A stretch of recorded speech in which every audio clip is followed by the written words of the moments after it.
Hey guys, it's Linh. Welcome back to my channel. Valentine's Day is just around the corner. It's such a big day in Japan that many supermarkets and department stores have already started to sell chocolate for several weeks already. For Japanese, Valentine's Day is the day for girls to give chocolate to guys, and the guys will give something back to the girls on White Day, which is March 14th. One thing that I found interesting is that Japanese girls don't just give chocolate to their boyfriend or the guys that they have a crush on. In fact, there are many ways to refer to the chocolate that girls give to others depending on who they are giving it to. For example, they have Giri Choco, obligation chocolate, the chocolate that girls give to classmates, coworkers, male friends, and so on, who they have no romantic feeling with. This is the opposite of honmei choco, the chocolate that girls give to boyfriend or the guy that they like. They also have Fami choco, which is for family. Tomo choco is the chocolate for friends, and my choco is the one that they buy for themselves. Anyway, besides the fancy chocolate that you can get from department store, I heard it's really common for girls to make chocolate on their own to give it to the guy that they like. I have never made chocolate before in my life, and this year I decided to try for the first time. So a few days ago I ordered a DIY chocolate set, and it's in here. It's supposed to be really easy to make. Anyone can make it, even though I don't really know if I can make it or not. But today let's try to do it together, and let's unbox it first.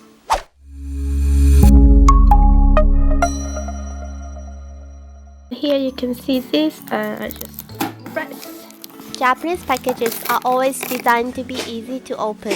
If it's not easy, you're probably opening it the wrong way. There's a leaflet on top, and it's advertising some learning material not related to the chocolate at all. Finally, I can see my DIY chocolate kit. Amazon boxes are often too big, so they always wrap the product with plastic and a cardboard to keep it from moving around. This package is so cute, right? On the side of the box it's written that I can make 10 lollipops. It will take 30 minutes excluding chilling time. It also comes with 10 wrapping plastic bags. The nutrition facts label is printed at the bottom. Now turn the box over. There's a list of items included inside this kit and a shortened version of the recipe. On the other side of the box there's a short introduction of Kuoka, the shop that made this kit. It's a specialty store in Gyugaoka, Tokyo, selling confectionery ingredients and tools. Let's take a look at the stuff inside.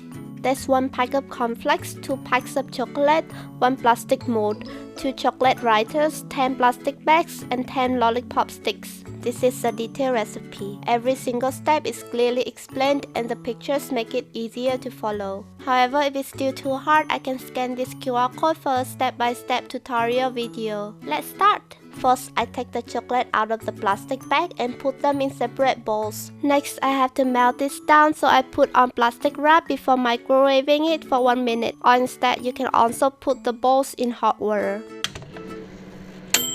The chocolate has become liquid and the strawberry smell is so good. Then I put half of the cornflakes in and mix it well with the chocolate. After that, I pour the chocolate into the plastic mold. I realized that I should not take too much chocolate from the bowl and should just put a small amount in the mold first, then add more later. The next step is to place the lollipop stick on the mold and use the remaining chocolate to cover the stick. To make sure that the chocolate will look nice, I had to remove the air bubble inside. I can do that by poking the liquid with a chopstick or by shaking the mold a bit. I got the chocolate out of the fridge after about 20 to 30 minutes. I think the shape is not perfect, but it's not too bad either. I can only make 5 lollipops at the same time, so I had to wash the plastic mold and repeat the same steps with the brown chocolate.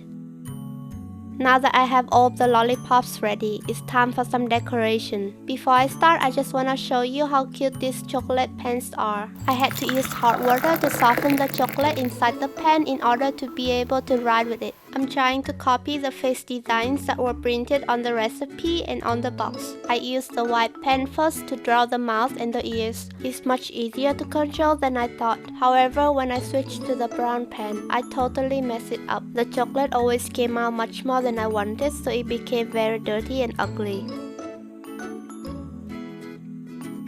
The last step is to wrap the lollipops in separate plastic bags. Then you can tie it like this or like this. What do you think about my chocolate lollipops? Are they cute or did they turn out to be a disaster? If you like these lollipops, click that thumbs up button to let me know. Don't forget to subscribe and turn on the bell to get notified. Have a nice week and happy Valentine's Day!